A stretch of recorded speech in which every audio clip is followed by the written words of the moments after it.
Pangulong Bongbong Marcos tinanggap pa rin ang resulta ng Octa survey kahit na bumaba ang kanyang performance rating. Naniniwala siya na ramdam naman ng taong bayan ang kanyang pagsisikap at ginagawa ang lahat para maiangat ang buhay ng mga Pilipino. Eden Santos, detalye. Eden.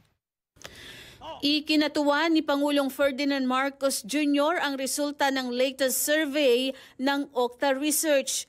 Sa ambush interview kay PBBM, matapos pangunahan ng 46 commencement exercises ng Philippine National Police Academy Sinaglawin Class of 2025 sa Silang Cavite ay sinabi nito na pinapatunayan lang ng survey na ginagawa nila ang lahat. Batay sa 2025 Octa Research tugon ng Masa Survey, nakakuha si PBBM ng 60% trust rating at 59% na performance rating. Isinagawang non-commissioned survey mula April 2 hanggang 5 sa pamamagitan ng face-to-face interviews sa 1,200 respondents. Pero kung ikukumpara ang survey noong 2024, bahagyang bumaba ang trust at performance ratings ng Pangulo.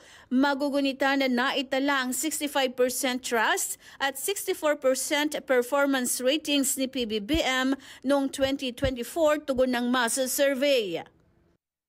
Well, it just validates that what we are doing, that people are now beginning to understand what we have been trying to do for the last 2.5, almost 3 years.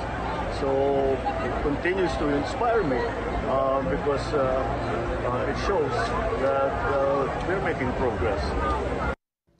Aminado ang Pangulo na masaya siyang malaman na nararamdaman ng tao ang mga ginagawa ng kanyang administrasyon. That's always good to know.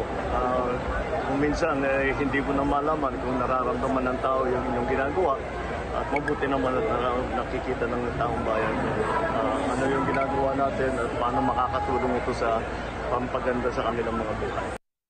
Ang tugon ng Pangulo sa survey ay taliwas naman sa naging pagtanggap ni Presidential Communications Office Undersecretary Claire Castro sa resulta ng Pulse Asia Survey. Sinabi ni Castro na hindi sumasalamin sa mahigit 100 milyon na Pilipino ang opinyon ng 2,400 na respondents ng Pulse Asia Survey kung saan sumadsad sa pinakamababa ang ratings ng Pangulo, habang tumaas naman ang kay Vice President Sara Duterte. So sa 2,400, hindi naman po ito nagre-reflect ng sentimiento ng kabuuang more than 100 million people or Filipinos in the country.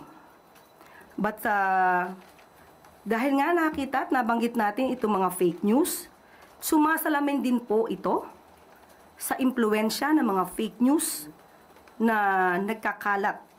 Buwelta ng mga netizen kay Castro, hindi sila naniniwala sa survey ng Octa.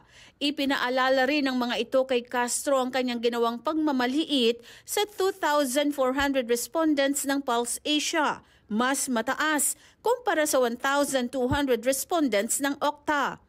Kung pababa ang trend ng ratings ni PBBM sa mga survey, bumawi naman si VP Sara matapos maitala ng Octa ang 58% trust at 56% performance ratings nito.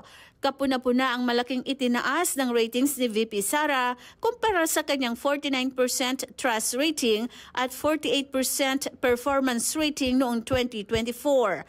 Ang vice-presidente rin ang tanging opisyal ng gobyerno na nakakuha ng mataas na trust at performance ratings sa survey ng Pulse Asia.